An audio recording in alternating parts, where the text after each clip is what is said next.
questions arise from those questions. Well, that's probably better with question. Yeah, yeah, that's fine. So we'll cover these questions, if we cover one broader question and something is brought up, and oh, can you elaborate on that? And then at the end, we'll have the questions. Great. I'm actually gonna go to the restroom. Yeah, sounds good. And I'll make sure, I think Nathan's recording it too, so. Yep, great. Okay, be right back.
Right here is fine with me.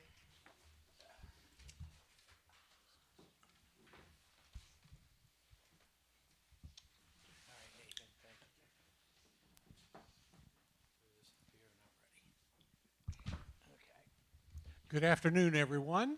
We are so glad that you are here for the second in the series that we are learning more and more about our town and our county. The subject matters this month are our school systems, how Berryville developed, and today, which is a huge part of the county and town, our equine history and legacy and continued industry. So we hope you enjoy that. I'm John Hudson, the chairperson of the Berryville 225 Committee. My committee has been working tirelessly for about a year now to figure out how to celebrate a town and by extension, the county. We had a birthday dinner in January 15th that was very successful. I'm a native here, and I've learned something from everything I've gone to. Everything I've gone to, and I'm a native. So I think you will enjoy today. We have two more coming up next Saturday and the following Saturday. There are other events coming up this year. There's a parade being created sometime in June, probably. So be looking forward to the events, and we hope you take full advantage of them, because, as I say, if you're not a native, you'll learn a lot about this town and this county. If you're a native, you're still going to learn a lot about this town and this county. Thank you so much for being here. The exhibit downstairs. That's right, and the exhibit downstairs, please take that in before you leave. All right, thank you, John. And can everybody hear me okay? Great. All right, excellent. Well, thank you very much, John. And again, welcome to the second second part of the lecture series of this month for the Berryville 225th.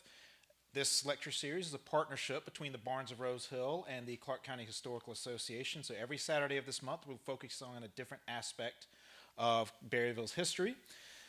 Last week, we looked at the history of the planning of the town of Berryville.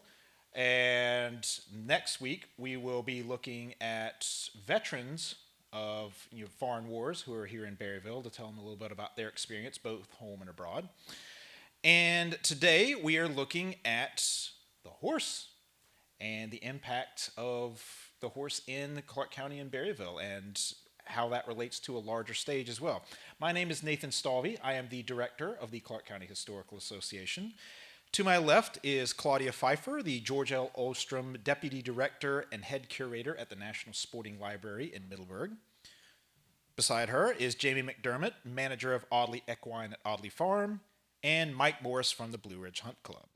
So welcome. Thank you all for being here for this. And as a lot of you know, the horse is very, very important in this entire area. But before we delve in too deeply, let's learn a little bit about who you are and about your organization and what you do there.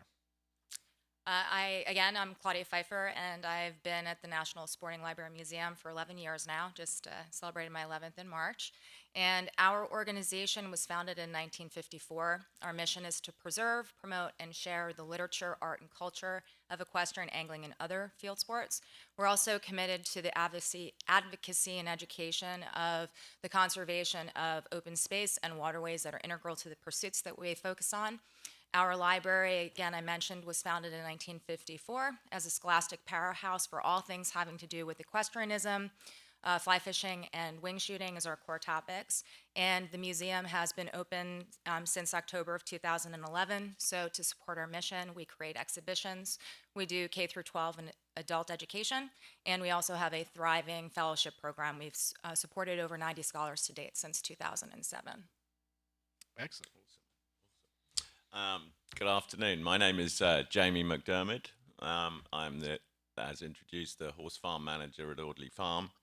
I have been there for 25 years. I really don't know much about anything else. Horses have been my life ever since I was really born. I was obviously raised in England. I was raised in a place called Lambourne, which is the valley of the racehorse. My father was a veterinary surgeon. My grandfather was a veterinary surgeon. I probably should be one, but schooling was not my forte, I would say. I've been very lucky enough to spend my life with thoroughbreds. I've traveled all over the world doing it. I've seen, I would say firsthand, how it affects societies around the horses, and I do personally believe they bring nothing but greatness to our lives. So, Audley Farm, basically, we have housed 14 brood mares, and our job is to commercially sell those to the market with the mindset of actually trying to breed very, very good horses. I think I'm incredibly lucky that to be on such a farm as Audley, and we've been allowed to put, we think, some of the best bloodlines that we could possibly do so on this land, and to give Audley a really good go. It's wonderful land, it's a great place to raise a horse, and I'm basically very proud to be there. Okay. I'm Mike Morris. I'm with the Blue Ridge Hunt. I've been a member for about 40 years. We have some members, I think they've got 50 years. I see some people here that have hunted with us over the years as well. Glad to have you here. The club itself was founded in 1888. We meet 3 days a week. Our hunting season is September through March. Our sport is the chase of the fox. The infiltration of the coyote has led us to that chase as well. The members of our club ride their horses, jumping jumps throughout the country. We also have members who do not jump, so we have gates which allow them to follow as well.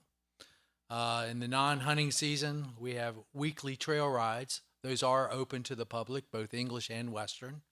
And we have a horse show in the summer as well. Okay, thank you. So to get started, I have to admit that when I moved up here 8 years ago, I was very, very impressed by just how much of an impact the horse had on this community. Not just, and this is not a recent thing, as all of you had mentioned, a lot of you have been into this for so long, and you had mentioned how far back the Blue Ridge Hunt Club goes.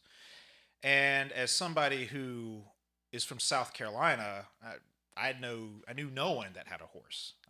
The horse meant next to nothing. I grew up by the ocean. I grew up in a tourist town, and if I saw a horse, it was like seeing a rhinoceros. It just didn't happen very often.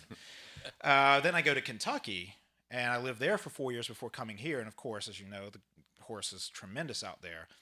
But then I come here, I had no idea that if anything, and just speaking from that personal experience, that if anything in this area, the horse is not only such a big part of this area, but to a lot of people personally through the generations. Why do you think this area, why is it so popular here, and why has it been so popular for so long in this part of the state, in this part of the region? From my standpoint, I would say that Virginia has some of the best land you could possibly raise a horse on. Clarke County especially has got basically some of the best limestone deposits on the planet. The layer of topsoil over that tests absolutely beautifully. We test every year at Audley, or every other year, and it's quite amazing how consistent and how little we really have to do. I think the water here is also a huge part of why not only thoroughbreds, but I would think all breeds of horses would be raised well here. The climate suits them perfectly. It's not too hot, it's not too cold. So I really think, and Virginia itself historically, this was one of the first places, I hate to say it, that all the lords came with their big estates and everything, and of course with that would have come horses, and I think they quickly would have discovered that this was a good place to raise a horse. It's the original Kentucky. This is where they first had thoroughbred brood mares back in the day.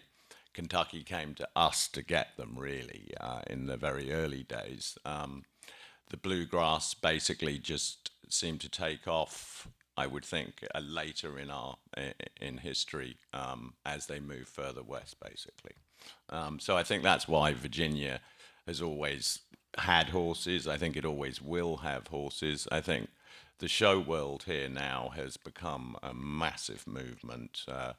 Again, I think the climate it's a great place for the spring and summer, and a lot of these people do go to Florida for the winter, so they miss out on the yucky bit.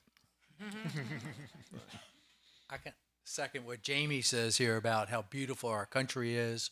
We have open spaces. We have rolling countryside. We have foxes here that we can chase and enjoy beautiful scenery as we do it. The climate he mentioned, that's great here as well.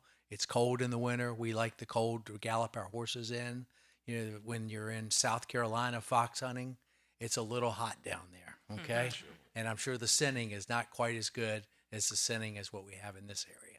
I can attest to that. It gets very hot in South Carolina. Yeah. So, Claudia, the National Sporting Library is in Middleburg, just down the road. So, what do you have to say? I mean, I think that really looking back to the idea of horse breeding in this country has its origins literally here in Virginia with the founding of the first colony. So you look at really the idea even before the thoroughbred, the Virginia horse being part of this state and the breeding of horses here and the infusion of thoroughbreds in the 1690s through the 1730s leading to the type of breeding that we're seeing. That was something that was a focus of Lord Fairfax's in terms of what he prioritized for his high-bred horses, right? And it's very much not just an origin story, but what I find so amazing about this region and the folks who still do this today, it's a direct thread. You know, there's a real sense of ownership and tradition and honor and a keeping of that as a holistic sort of sentiment throughout the community. So it's a really inspiring thing. Absolutely. So, speaking of sporting events, what are some of the most, again, for somebody who's still becoming familiar with the impact of the horse in this area, what are some of the larger sporting events in this area around the horse, and then how has that evolved over time? So, I mean, looking back to the earliest ideas before Clarke County specifically, flat racing was a huge component of sporting culture in Virginia. When you roll forward to the 19th century, look at 1840, you have the founding of the Piedmont Foxhounds by Delaney and the Upperville Colton Horse Show, and both of those, right? Right. You're doing a great job at it. Well, thanks. I did my homework. We're very glad to have this lady here. Yeah. But it's that idea of like we look at these things as part of our regular,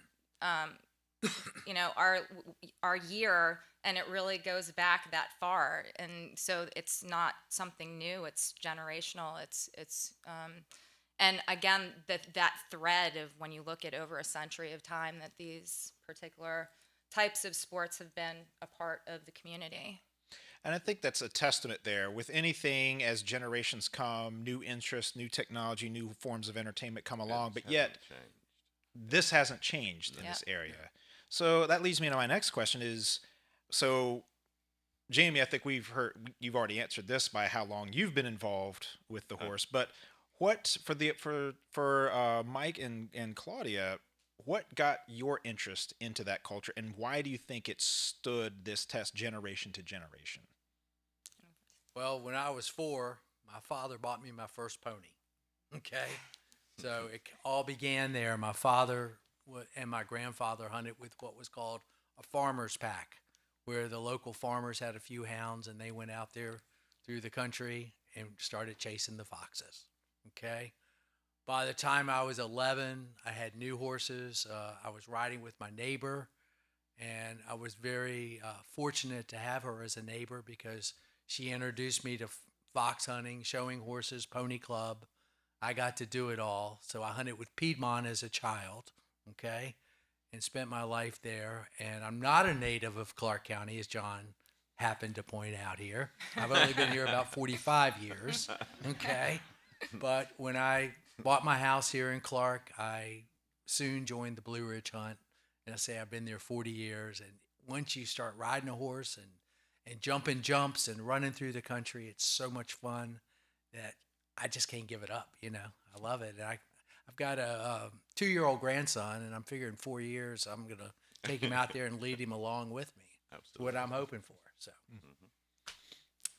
I'm kind of like you, Nathan. I did not grow up in an area that had horses in my backyard. I grew up in the suburbs of Edison, New Jersey, of all places. I came here by way of University of Delaware, where I met my husband, who grew up on a sheep farm and did not want to move to the city. So we compromised and we moved out to Front Royal. We live on High Knob. We're in a mountain community outside of town. We're hikers. I had a background in the private sector in the gallery world. I was the director of Hardcastle Gallery in Wilmington, Delaware, that focused on contemporary Brandywine traditional art. I loved horses from afar as a kid. All of the stories, Misty of Chincoteague was, a formative book as a kid. I dreamed about the ponies. When I moved here, I started working at an art gallery called Red Fox Fine Art in Middleburg. And I worked on a project there with the owner of the gallery called Animal and Sporting Art in America, which is an encyclopedia that was published by the National Sporting Library in 2008. And in working for Red Fox for essentially 13 years, I got to know so many amazing people in this community, particularly Turner Reuter, who was the writer of this book I mentioned. Seeing him navigate through the world, he was a joint master of Piedmont. He really still lives the full essential idea of the country life. And in equestrianism, as raises crossbred Boykin Spaniel, so wing shooting is part of his world, and fly fishing. And I just, through that introduction, really started to connect with these grand stories that the artwork tells that reflects the community and the culture. And I had an amazing visit at the National Sporting Library when I was just starting to work there in 1998 to research a painting. And I met Peter Weinitz, who was the longtime director there and had retired from working at the Chronicle of the Horse. And for those of you, I'm sure a lot of you knew him well. He was an amazing, generous, and kind person who wanted people to be as excited about horses as he was and learning about horses as he was. And he spent probably about 5 hours that day showing me how to use the library. And so he taught this girl from Jersey how to learn about horses. And so that led to the last, 25 years now of that background. So I have embarrassingly not been on a horse since I was about 10 years old. I leave that to more talented people than me. I haven't either. Okay, good.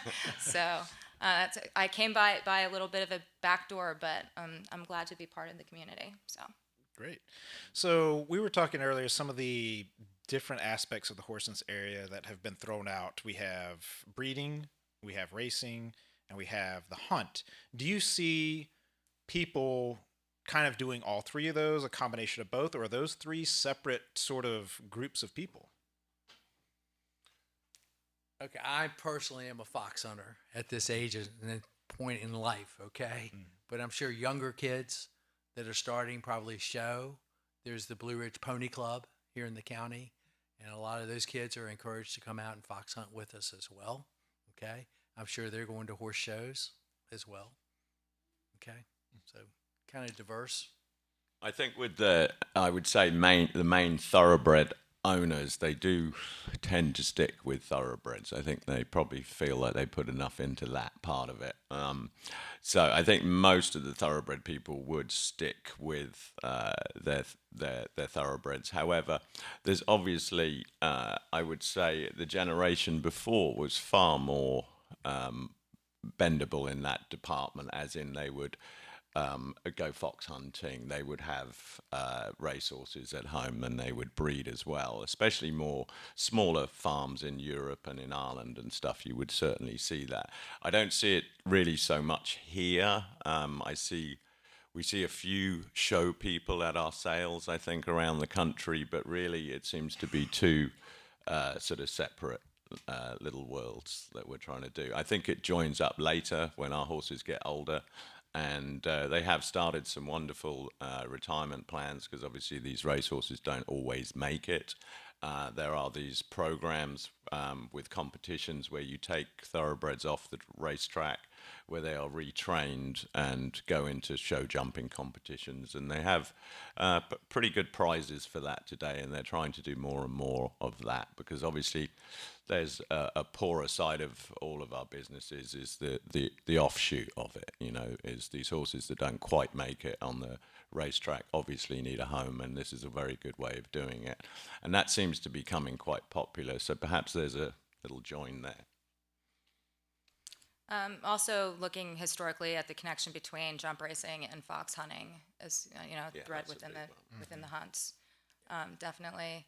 I mean, we see sort of, you think of what we are talking about as a niche topic, but really there are pockets of people who are focused on that particular discipline. That's their passion. Some, in previous generations, there was a broader understanding of what equestrianism was. So you would have, those icons that we think of from the interwar period who were polo players, and they were steeplechasers, and they bred horses, and they, when they got older, they trained. And, it's evolved a little bit. There's much more of a sort of a siloed approach to the discipline that people get into. Everybody's a bit more specialized today in each of their little things that they do, I think. I agree. Yeah.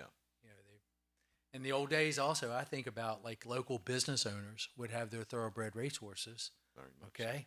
And they would fox hunt them throughout the season. And then the point-to-point season would start, and you'd see them out there riding these horses in the races. Okay. So that was kind of like a neat thing. Oh, I fox hunted with him, and now he's out here racing today. So I enjoyed that. Yeah, I remember my first visit to the National Sporting Library, and as I'd mentioned, I knew very little about the horse. I just assumed that's how it was. Like, if you had a horse, you could thoroughbred race it one day, maybe fox hunt with it another day, just take it on a trail ride another day, throw it in your wagon and take it wherever. And then I go to the sporting library, and I think what you had just said about how all these different facets, all these silos, I had no idea until I saw all of that. I was like, oh, wow. It started to put together just how big that culture was around here. So some individual questions for each of you. We'll start with Jamie about Audley. Tell us a little bit about Sir Barton. Okay, well, Sir Barton was effectively the creator of the Triple Crown. And I'm sure most of you know the Triple Crown as the three races, the Kentucky Derby, the Preakness, and the Belmont. And if you can win all three of those, then you are the Triple Crown winner. Sir Barton won it in 1919. He didn't really mean to win it. He was a rabbit in the Kentucky Derby, and a rabbit is what we would call a pacemaker. So they will put a horse in to set the pace for the good horse to come up behind him and win. Often it works. This time Sir Barton ran away with it.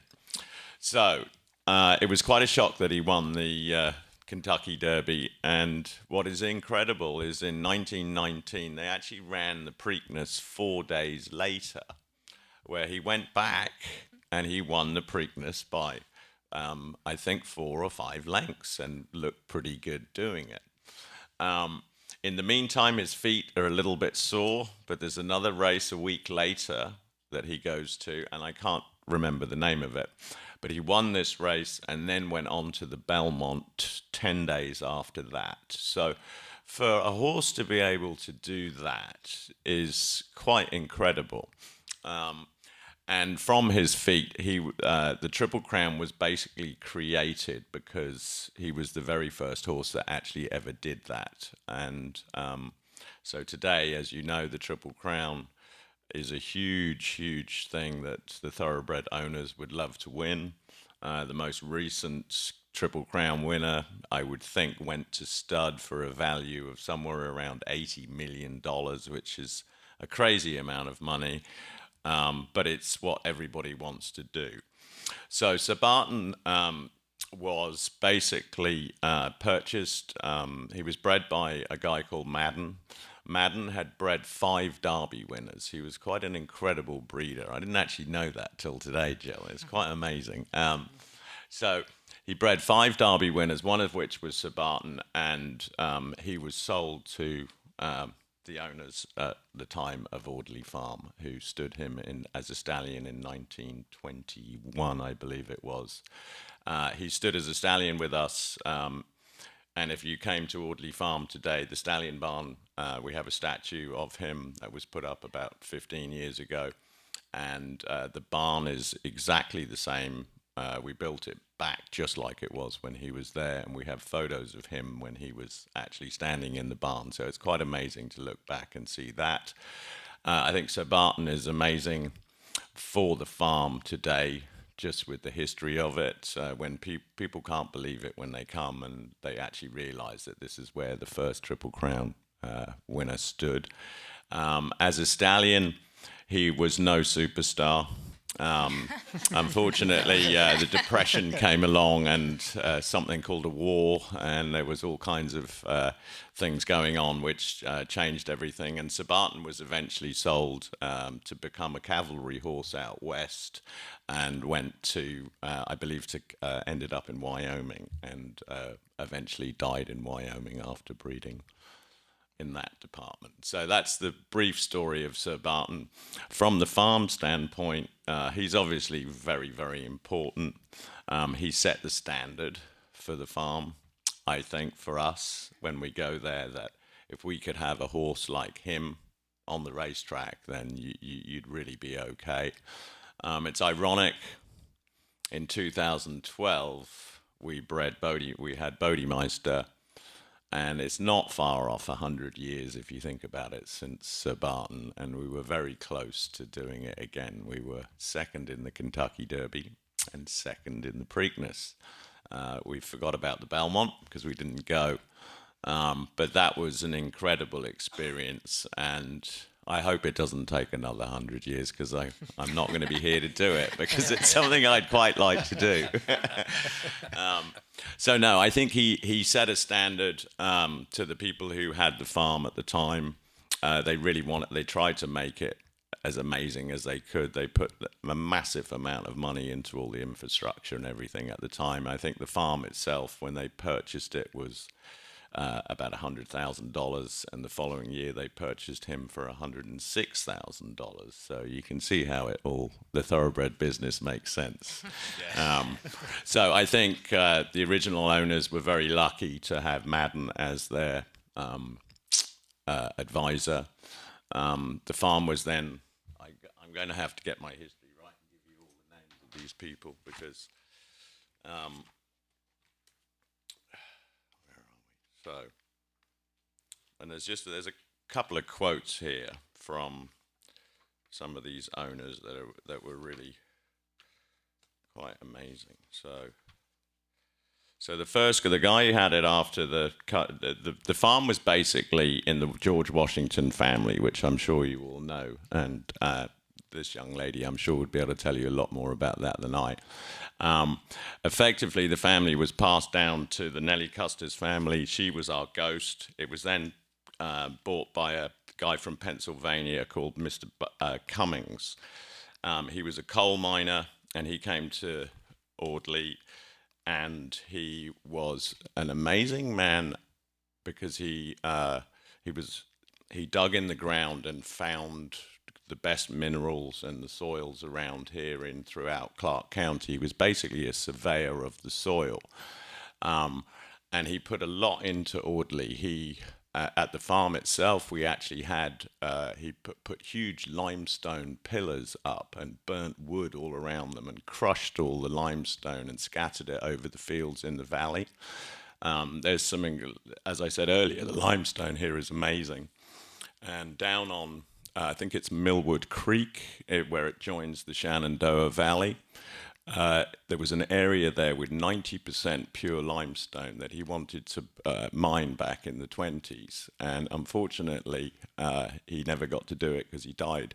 But the Clarke County Farmers Association did it 30 years later, which was quite amazing. So Audley's had a wonderful history of people putting things back in, and that's, I think, today is what we do as well. We put back into the farm to try and get the best out of it. We can't take from these farms and not put back in. And that's really my job today, is to make sure that we put back in as much as we take, and that's very much what we try to do.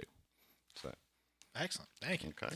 So the next question for the Blue Ridge Hunt, switching gears a little bit, is the Blue Ridge Hunt Club. How big is it?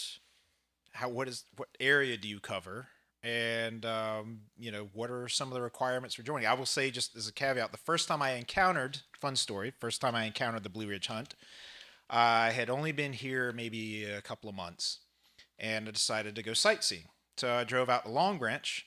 As I'm coming up the hill, all of a sudden, there's all these people on horses with red coats and all these hounds running everywhere. I swear I thought I had just gone through a time portal.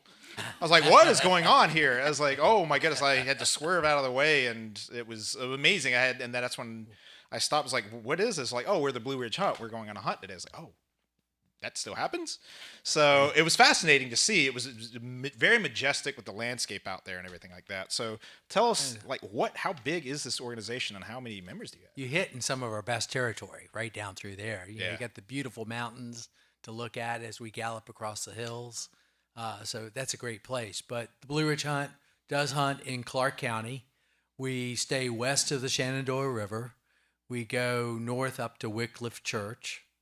And we go south down into Warren County, just about to what was called Low Water Bridge. I don't know if it's got a new name today or not, but that's how far south we go. Okay? And we have approximately 125, 150 members. Probably 75 or so are hunting members. The others are social members that go to social events. Okay? In order to join the hunt, you, of course, are going to need a horse that is able to hunt. Not all horses can do that. You've got to train them. You will also, have to have the ability to ride. It's not a beginner sport, okay? You need to be able to keep on your horse and be able to keep up with the huntsman that you saw in that red coat with all those hounds, because he's out there searching for a fox someplace for us, and that's what takes us on a run. I mean, I hunted Tuesday, and I pulled up after 3 hours, and I'd been about 10 miles on my horse. They went 17 miles total that day. So it was a big day. So we had guests up from Georgia, so we were, really letting them see our country, and they saw a lot of it that day. So, okay. Excellent. Thank you. So Claudia, from your research and everything that you've done down there, we've talked a lot about the history of the horse in this area, but trying to put that on a national stage, what are some of the pivotal moments in equine history in this region, and how does it relate sort of to the national scale? As we're seeing here, membership and organizations in the horse in this area have stood the test of time, but then you have inventions like the automobile comes along, which could ultimately reshape how we view the horse. What are some of those moments, and how has it evolved? The automobile is a pretty recent kind of development in the big context of it. I mean, the wars, each single war had an impact on equestrian culture to one degree or another. A lot of you are, I'm sure, familiar. The Civil War, we had over 1 million horses lost in the war, and a lot of the horses that were stolen and taken and captured, they were some of the best thoroughbreds that the country had at the time.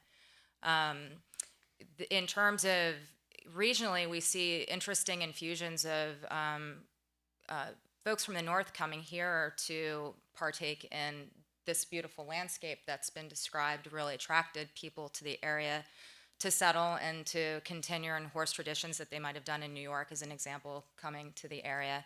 So we see, people like, I think too, when looking at the idea of where the connections are with the community and the National Sporting Library Museum, Alexander McKay Smith is somebody who, was a local here from White Post, who's an incredibly important 20th century sporting scholar. He was a master of the Blue Ridge. That's correct. He was the editor of the Chronicle of the Horse, the founding of looking back to the founding of our organization within the walls of the Chronicle by Mr. McKay Smith, George Worstrom Jr., Fletcher Harper, who was the master of Orange County at the time, and another fox hunter. So there's this amazing focus here in this area and commitment to all of the great things that this landscape has to offer to support the sports we've been talking about. So it's kind of a neat sort of focal point for all of it over time. Great. What would you, for each of you, you each do different types of events. What are some of your most popular events that you do that really draws in a crowd, not just the horse crowd, but even people who may be just curious about those? What are some of the more, I don't know, what are some of the larger events that you do that really gets a lot of attention? You want to go first? Doesn't matter. All right. All right. So, Blue Ridge Hunt, I'm going to mention 3 events. Opening meet is the last Saturday in October each year. And we go through cubbing season, which is when the huntsman is training the hounds. And that starts in September. And by October, they're trained, they're listening to him. And we have our opening meet, which is the opening of the formal season. That's when people start wearing their red coats. We returned to Carter Hall 3 years ago. Am I right on that? 3 years ago? We returned to Carter Hall after a long hiatus there. So it was great to go back there. And that's something open to the public, and everybody can come down that morning, see the hounds, see the horses. Everybody's dressed up. You've got the horses braided. It's spit shine that day. Okay. Another day to come to is Thanksgiving Day. They go to Montana Hall typically on Thanksgiving for the meet. So again, the public is welcome to come to that as well. Oh, Long Branch. Oh, I'm on the wrong farm, aren't I? I'm sorry. Thanks for keeping me straight up here, okay? But our biggest event is coming up here in April. It's April 16th, the Blue Ridge Hunt point-to-point races. They're held at Woodley Farm south of town here, okay? It's a fun-filled day. You can come down and watch horse racing, and you'll see horse racing on the flat, over timber, and over hurdles, okay? In addition, we have hound demonstrations. The Nantucket Beagles are there. We have a cruise in for antique and exotic cars. So if anybody has an antique car, I promote that. So please help me out and bring your car to the races that day. You get free admission with that, okay? You can buy a parking spot overlooking the race course for the day. There's general admission as well, okay? There's advertising opportunities for your business if you have a business that you like to advertise. I've got the poster here. I also have some handouts if anybody wants one and is interested in looking at a parking space or advertising. I'll be glad to share those after this is over. I've been to the point-to-points. If you haven't been, you got to go. It's a very fun day. Very, very fun. So Audley, really, when I first came to Audley, she was very, very private, and we didn't really have any events. We had the odd guest would come through, and it was really very quiet. Today, we live in a different time. We've opened the farm up to the public. We've become much more part of the community, and I really think that has been a blessing for, I hope, the people who've come to us, and I think it has been very good for the farm to see the reaction when they all come to our farm. We do have some events that we put on these days, which we have a spring market and a Christmas market, which is all tied in with really more of the beef program at the farm and the market situation. But we open it up so the community can come there, and then they can come also and see our horses. The spring market is always everybody's favorite. Hopefully the timing of my foals arrives at the right time. We're trying to breed them around the market now almost, so that when people come they can see these lovely foals in the paddock. We do it, I believe it's in the middle of April. We had a beautiful day last year, and we actually had 4 or 5 young foals on the ground who were all outside, and the joy on people's faces who've never seen or touched a foal before is kind of amazing. Apart from those type of events, Audley does have cooking classes. We also have a big cattle sale coming up this summer. So we're starting to reach out and do different things like that. Equine itself, we like to bring in, we have the future farmers come a couple of times a year where I give them a really good tour and talk to them about horses and things like that. My favorite one to come, though, out of all of them is the Pony Club. So the Pony Club comes with about, I would think we had 10 or 11 young girls aged between 8 and 13, and I've never seen my foals hugged like it in my life. I think we could have sold all of them that day. But it's really, I think it's really good for my horses, for my people, for me, for the community that Audley has opened up her gate, and that you can come and see us. And I look forward to seeing you all at the market. So, as a museum and a library, most of what we do is programmatically around that. But we do is a great opportunity regionally to experience polo as a benefit for our organization. It's our only and our large fundraiser for our operating budget. We do it every September. I think this is the 11th year now. We moved to Great Meadow about 6 years ago. Before that, we did it at Langolan. It was a smaller event then. And I love it because it really is everybody from folks who want to tailgate, those who are curious. There's a general admission to, Carlo comes in, I think, for $35 and can see it. We also have this tented experience, which is amazing as part of it. We usually have, this year for the first time, we had the Middleburg hunt bring their huntsmen and hounds out for a hound parade halfway through the day. And we usually have 2 matches, one in the morning and one in the afternoon. And we have the doggy divot stomp. We do this great. We invite folks to dress their dogs up and show their dogs. And we have a contest. We have there's the fancy hat contest and best turned out tailgate. So it's really just a fun day. And just for those who love the sport or are just kind of curious to see what it's about, it's a great accessible event in the community. This is in September? This is September. So the second Sunday of September every year, I think it's the 12th this year, is going to be coming up soon. So I got to put that on the calendar. That sounds amazing. Dress my dog up for that. Any excuse to dress the dog up. I was going to say, it doesn't take much, does it? Doesn't take much. It really does. My dog is about this big, so the possibilities are endless. He's already got a Harry Potter outfit. I'll dress him up in that. So another question I have for you. There's a couple of questions before we wrap up and take questions from the audience. One, the area... this area between DC and Winchester has seen some rapid urban sprawl. It's considered one of the fastest growing areas in the country in terms of building, population, businesses moving in, and it's just 5-10 years from now, we're probably just going to see it get worse. What kind of impact has? It's 2 questions. What kind of impact has that had on your organizations, if any? And the second, how has that impacted just the horse in this area? Wow. I've been here for 25 years, so I might be really wrong, but I don't think Berryville has overdeveloped. I could be saying a really bad thing here, though. To me, it compared to where I drive elsewhere, it seems like we're trying to keep it ours a little bit. I think Clarke County's quite lucky to have the mountain right there. We've always used it as a barrier.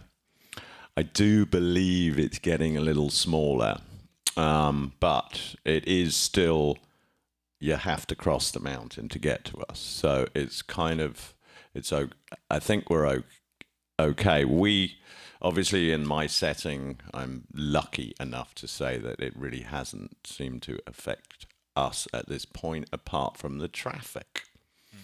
So we argued for a long time that we should not have a traffic light outside Audley Farm. And I must confess, I'm very glad that we do have one, because I don't think I'd probably be here anymore if I did, if we did, because that Route 7 has become a very busy place. I do notice them widening it at the moment, and was sort of terrified they might put another lane in, but I don't think that they are. But yes, it's growing. I think you'll see more growth from the other side of Berryville, maybe to Winchester, and I hope it is not one town from A to B. I really do. I think we're very lucky to live in Clarke County. We're so close to everything, and yet we're still quite a gem. For those who went to our planning talk last year, Jamie's right.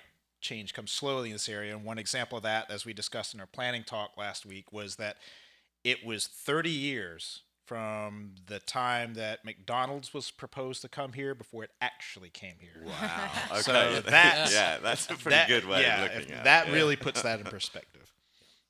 Want me to go? Sure. All right. So for the Blue Ridge Hunt, we're seeing members that are coming from Loudoun County to come and hunt with us.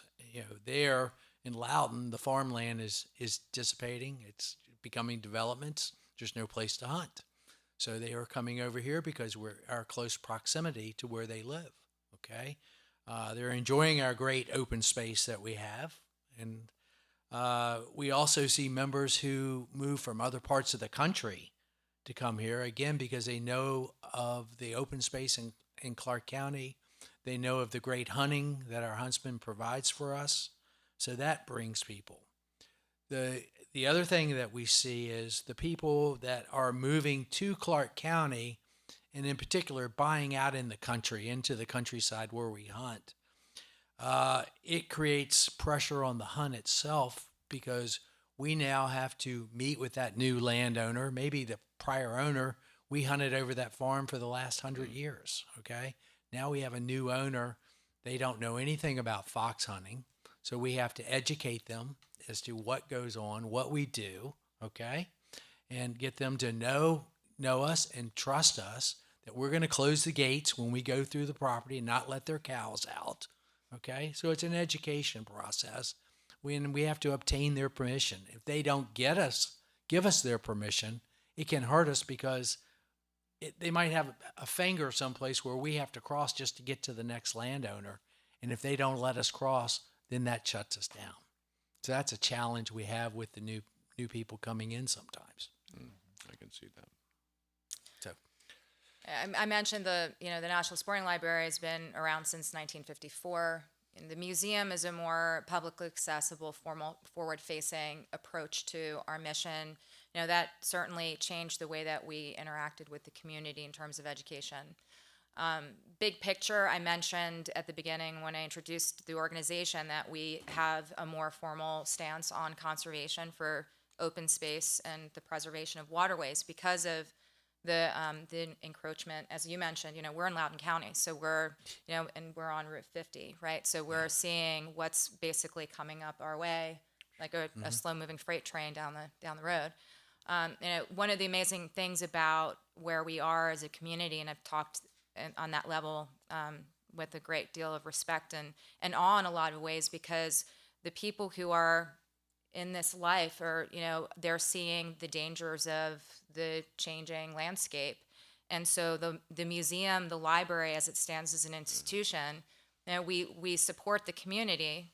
We're also there as a hub, as an educational hub to the broader tourist communities that come to Middleburg, to learn more. And hopefully we're able to guide conversation towards the ethical approaches to the sports that we do in the countryside, and hopefully create a dialogue that brings what we do to a healthier understanding for the future for folks who don't live out this way, and to respect it more. No, that's really good of you. Yeah. We tried. Mm-hmm. Excellent. So we're all tied in. I didn't Really realize are. it. We're all tied in. Yeah, We are. Absolutely. Yeah, We are. absolutely. Yeah, We definitely that's are. good. We want So open space. before we turn questions over to the audience, any final thoughts or comments that you'd like to make before we start taking some questions from the audience? No, I don't think so. Well, thank you for the opportunity thank you to for chat today. I think it was a great conversation. I learned a lot too. So looking forward to what others think. And I enjoyed about Sir Barton. I did not know all the history. I've seen his statue. There's an awful lot more of it. It is. Jill is here, who I'm sure all of you know very well, and her husband would be the man I would have here beside me to fill in, to be my little encyclopedia of Sir Barton and everything that went with it. We're very lucky to have it, and we're lucky to have people that still care about it and still think about it. I'd like to thank everybody for having us today and for coming out. I think that's really, I was amazed there's this many people here for this actually. So thank you for coming, and please, if you have a chance to come to Audley, you know where we are. We're not very far away.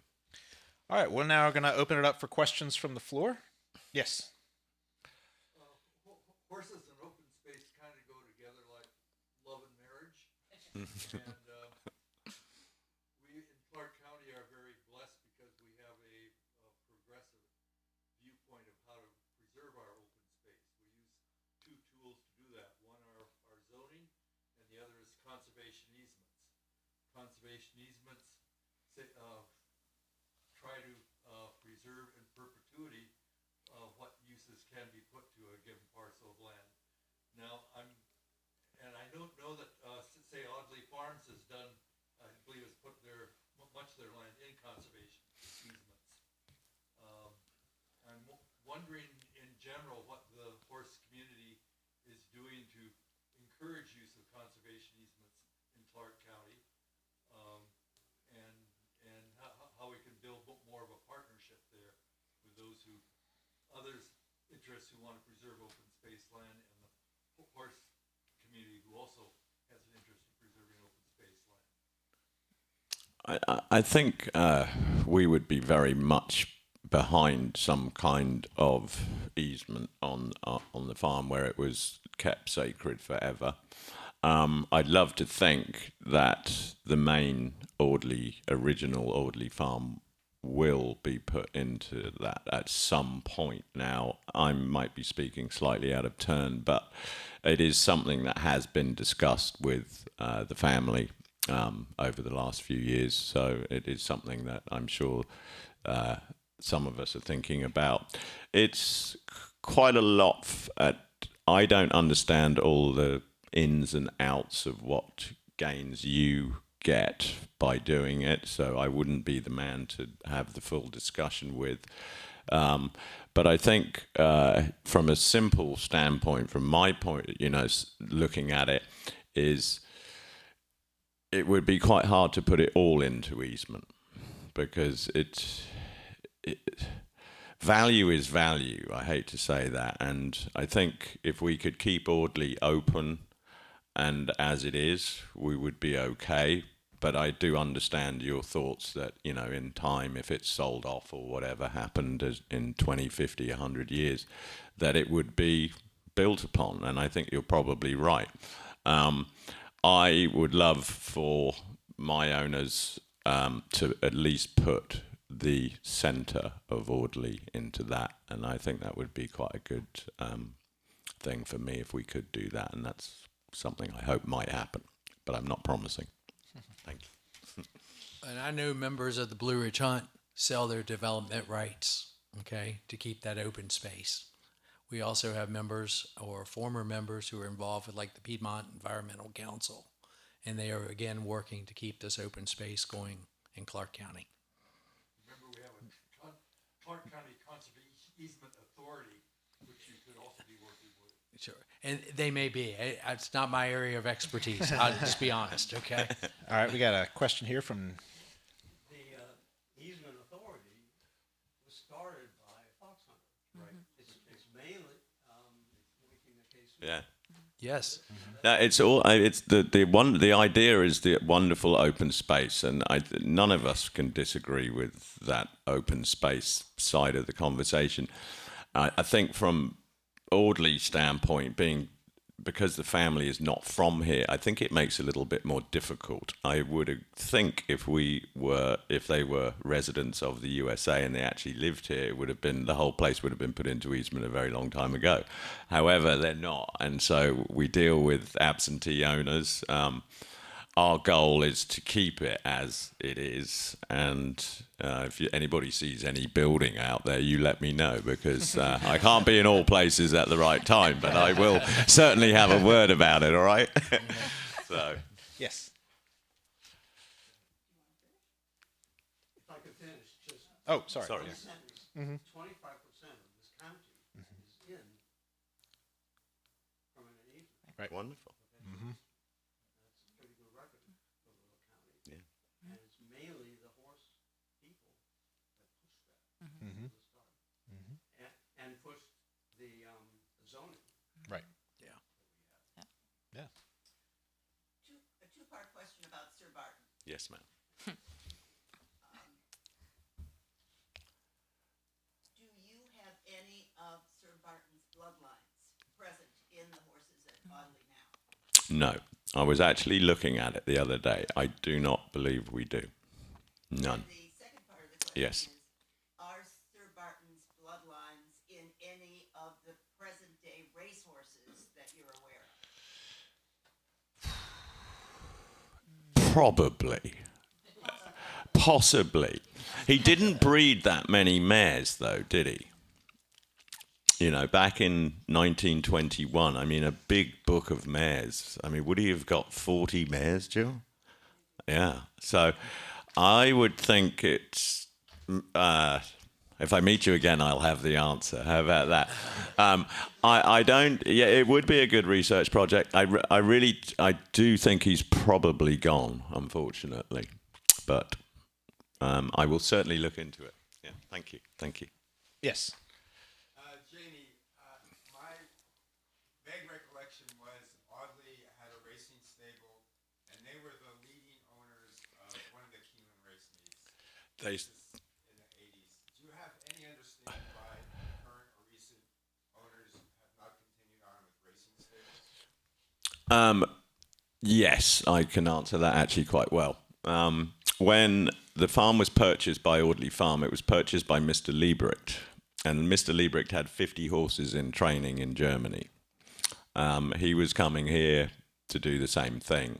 And I think had he not passed away, you would probably see 100 brood mares at Audley perhaps, and everything would have been raced. The family very kindly took over the farm after his passing away. They didn't have the passion that he had, and Mr. Liebrecht had put a lot into his passion, so they just basically had to regroup and put it more into how I think it suited the family at the time.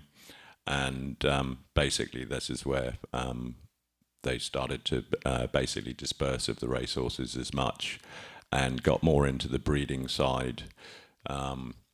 We tried to have 25, 30 mares to begin with, but realistically, we've fine-tuned everything, and so we're down to 14 mares, which sounds like a lot less, but I promise you we do just as well or just as badly with the 14 or the 28, to be honest with you. So quality is what we're trying to do now. So from a racing standpoint, though, I would like to say the last we've now kept 6 fillies trained that are now having foals at the farm. We've done really quite well with these ones that we've actually put into training, and then had starting to have foals out of. We had good success on the racetrack with them. So the lavender and purple is not gone really anywhere. We're just a lot smaller, and we're hopeful we will have some success. We have 2 in training right now, so you know. So a question down here, yes. Yes, sir. Ever had a landowner say, "Yeah, I'll let you fox hunt, but I want a really hefty fee for it"? Yes. I can personally, I've not No? encountered that. I've not heard that. I know hunts in the south pay a fee to hunt on property, but I've not heard of that here in Clarke County. Okay. Because I was just curious if someone ever did have to look at PB. No. But you never ran into it. Well, I'm a 10-acre landowner. Okay. So. I have a question for Jamie, and then I wanted to add something. Have you ever thought of standing a stallion at Audley, since Virginia needs them so badly? It does need stallions so badly. We just we don't have the mares. You know, well, we have embarked on a wonderful program. It's working at the moment. Like this nice lady said, the Virginia Thoroughbred Association is basically trying to do all it can to make as much of Virginia racing as possible. Unfortunately, due to the numbers of foals born in Virginia, I mean, do you know how many thoroughbreds are actually born in the state of Virginia yearly? Does anybody have any idea? It's effectively about 100 foals a year, and you know we'd have 12 of them hopefully. You know, so it's just quite a large portion of it. So supporting a stallion here would be very difficult. The state program is worthy to support one if you had the mares, but I really don't believe it would be worthy to do so at this time. Yeah, Virginia has a program now. If you have a Virginia bred, any race they win outside of Virginia, Virginia just gives you a 25% match of your purse. Sounds very easy, doesn't it? So yeah, no, they do. You're dead right. They have a wonderful program. They have it for both Virginia breds. So that means they are born in Virginia. They have to be born in Virginia. That is the breeders program. We have introduced, because of our low numbers of foals, we introduced what we call a certified Virginia bred, which is a horse that comes here before it's 2 years old. It has to reside within the state for 6 months. And with that, it is enabled to race in these Virginia bred races, which has allowed us to actually fill a Virginia bred race, because obviously it's very difficult with only 100 foals to fill a horse race. So we needed the numbers of that, but it's also in turn brought in a lot of employment. There's over 1,000 certified horses in Virginia at this time. It's supported a lot of little farms that really had big problems and, you know, hard to make ends meet. It's helped out in that department. As I'm sure some of you know, Colonial Downs has been purchased by the biggest conglomerate of gambling in the world, I would think. And I think for now, we're in very good hands with the VTA, keeping Virginia alive in that respect. But I think you'll see that Colonial this summer will have, for the first time ever at Grade 1, Jill, it will have the Arlington Million, which is a very, very famous race in this country. And it's an honor, actually, for your racetrack to hold it. And I think racetrack Colonial will become the premier turf destination of the East Coast for the summer. Prize money is great, and like you very kindly pointed out, the breeder's money is good if your horses win races. So you just have to breed winners. That's all you have to do. Real simple. After a horse showing, Yes. fox hunting with Blue Ridge, I just went to the Secretariat exhibit, which they have a 50th anniversary exhibit at the Sporting Library to celebrate Secretariat's Triple Crown, and I breed racehorses.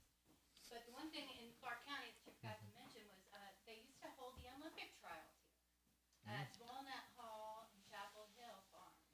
And it was, for me as growing up, it's like stars in my eyes to see these Olympic riders right in front of me. But that was an amazing thing that you could go and watch the trials. Wow. Other questions? Yes.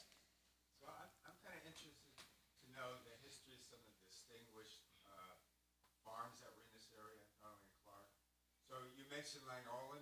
If my memory serves, I think Lang Olin used to breed horses horses and sell at Saratoga? Yeah, John Yep. Hay Whitney. Yeah, and then I'm interested to know what's happened to Rokeby Farm since Mellon has departed, and also Hickory Tree, the Mills Farm. Right. What's happening with these properties? I mean, it's the breeding programs are non-existent anymore. I mean, you know, Mellon is such a prolific, important horse breeder in Virginia for such a long time. The property really didn't have that kind of weight anymore after his legacy. I mean, Hickory also. The Mills aren't. You know, All of them. Yeah. Blue Ridge Newstead, Farm's still you out know, there, right? there's I'm sorry. Blue Ridge Farm still Right. breeding? Virginia had some very powerful players who lived here for quite a long, a pretty long time. Newstead Farm, Firestones, very, very big people. As you know, Mellon. I mean, these people were, there's not that many of them in the world, and they all just happened to be here at the same time a little bit, to be honest with you. I went to Rokeby Stud, and it is the only farm I've ever walked onto in my life that actually made the hair on the back of my neck stand up. That place is designed for a horse. If you want to see what a perfect field looks like, go there. It's absolutely amazing, and they deserve what they did, but they put an awful lot into it. It's a big family that they all came from, and as we know, generation changes can be very hard on families, and it can be very hard on the horses actually more than anything, because if they don't have the love, they're not going to continue. You know? So I think that's what's happened to a lot of these farms. Yes. I can add a little bit to that in particular question, and that's simply because I know the area. But there is a family owning a very large part of what was the total Mellon package. That's right. It's the horse part of it. As you described, the family has different interests now, a lot in cattle, so they're using part of the land that way. But there is someone who's managing the remaining horse part, which is where the stallion barn, the mare's barn are. And lo and behold, they are, this spring, they have 12 foals. They are, and are they thoroughbreds? Yeah. Wow. It's called Blue Ridge Farm, the part that I'm talking about. Okay. And the old racing stud office, for example, is the main office still. But horses come from Maryland to be born there. Okay. They send some horses to Maryland to be bred. But Okay. this year it's a big crop. Every year there's probably 6 to 8. But that's adding to the. I think that's great for Rokeby. I think that's wonderful. The old farm might wake up. The woman who's managing it is in fact the daughter of the old racing manager for Mellon. Okay. Wonderful. That's great. Yes. There's an international component to the horse industry with sales and shows and breeding. It might be interesting to hear where some of our local horses have traveled to the past year or two. Wow. From our standpoint, our horses, they seem to go everywhere at times. We have horses in. We managed to breed the best steeplechaser in Japan a few years ago, which was quite unheard of. We have quite a few run-ins in the desert in Saudi Arabia. That they're obviously purchased at the sales, whether they are purchased from us as yearlings or foals, it just depends, or perhaps from the next guy if they went to a 2-year-old sale. I'd say 90% of our horses will run in America, though. We do have some slightly European pedigrees. They mustn't be quite that good because they haven't gone back to Europe yet. But yeah, it's very worldwide, the actual thoroughbred market. For these big players that play in this business, they're racing all over the world. Australia's become a very, very big player. The prize money in Australia's racehorses, and to actually own them is about equal, so you can actually do quite well with it. I think it's an up-and-coming part of the world for that business. Europe is tough because it's so old school.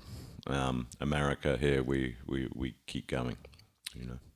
There is a horse that grew up in Millwood that's on the Kentucky Derby Trail right now. There's a horse called Forte, who is by Violence out of Queen Caroline, correct, Jill? By Blame. So great news for Amy Moore, Southgate Farm, to have a horse like this off her property is quite amazing. It's like having Bodie Meister or having Sir Barton all over again.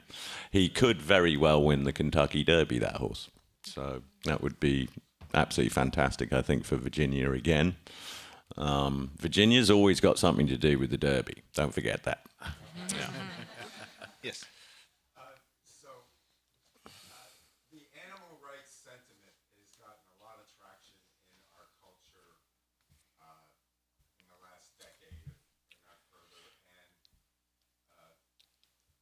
I'm wondering, for those who are involved here, do they feel an impact of that? Because, you know, the current culture is not growing up with rural knowledge and farms and animals, but it's getting a lot of traction in the culture, and I'm certainly has affected racehorses. Absolutely. But I also believe that it has affected the fox hunting community as well. Sure, you've got PETA out here, people that don't want you to kill animals. And our mission, our goal is not to kill the fox, okay? We want the fox to be there the next time we come through that country. We want to be able to chase him again, okay? Our hounds will kill a coyote, okay? I've seen it, okay? And I think we need to get rid of coyotes. That's my personal opinion. Not speaking for the Blue Ridge Hunt. I'm speaking for Mike Morris there. I don't want to start an uproar, okay? But, you know, I don't like the coyotes. So, you know, we do kill those. And I think, in essence, that helps the farmer because the coyote's not going after his sheep, not going after his calves, okay? It's taking him out. As an organization that focuses on educating those who come to our door about this, it's we, in an interesting way, those who come to visit Middleburg, it kind of already calls a lot of people. You don't really see too many folks who are anti the sports that we do that walk into our building. They may be curious, they may not know a lot about it, but certainly I've found nothing but really great and open conversations with people who make the effort to come and learn. Certainly was something we were worried about when we opened the museum, but we've certainly, if nothing, it's been really a positive experience along the way in my time there. So I think from the racing standpoint, PETA is an incredibly powerful, wealthy operation that is digging in pretty hard. They would love to see horse racing banned. There's no doubt in my mind. But they would also love to see most activities with animals banned too. So there is a funny line with it, and they don't really seem to understand, or maybe I don't understand them, but they don't understand what we do for our animals. There's a whole, look at all of you people here, everybody in here loves animals. It's not like any of us would ever want to be in any way, shape or form weird, cruel with them or anything like that. And I think we get very misspoken in the thoroughbred business, simply because I think we could make some major improvements. As an Englishman looking at the backside of every racetrack in North America, you should all be shot. It's just appalling. It really needs to pick up, and I can see why people would have a go. So I think the racing industry itself needs to have a very clean nose, a clean act, and PETA will leave us alone. But they are definitely a big concern going forward into the next, the next 20 to 40 years is a question of whether you really will still have these things, and then a lot of our land will be gone, So We got that's time my for thought. One more question. Any other questions? All right, well, last question for the three of you. If anyone here is interested in being more involved in your organizations, how can they find out more about you? We have a website, theblueridgehunt.org. You can go on there and get information about us. We have two masters, which are like president of the organization. Ann McIntosh lives here in Clarke County. You could reach out to her and talk to her at any time. We also have a website, nationalsporting.org, for information. We're open Thursdays through Sundays, 10 to 5. The library is free of charge. Museum is free to members, and there's admission for the museum portion for non-members. We also have a great concert series in the summer. I think we're doing 2 this summer. The last Friday of, I believe they're June and July. It's on the website. But we have bands come out and play outside, and the museum is open and free of charge that evening. We're also free to the public for the museum on the last Sunday of the month. We do a program called Sunday Sketch. So there are a lot of opportunities to get to know us. If you're curious, we'd love to see out our way. And thanks for the plug, because yes, we have the celebrating 50 years of Secretariat on view in the library for a few months still. We're about to close Identity and Restraint, Art of the Dog Collar, which looks at the art history of dog collars depicted in artwork, as well as physical artifacts. And so that one closes March 26th. There's something to see soon before it closes. I would point you to my Audley Equine website, but it's really out of date. I'm sorry. Please, you know where Audley is, I think. You're all welcome to come. If you call the office and just ask for me, I will be very happy to show you around and talk to you about whatever you would like. Thank you very much for having me. It was nice talking to you all. Big.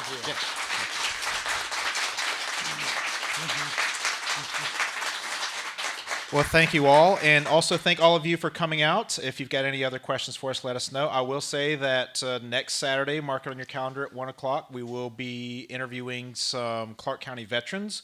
Veteran from the Korean War, from Vietnam, and from the Iraq War will be on hand in a format just like this, and I'll be moderating it.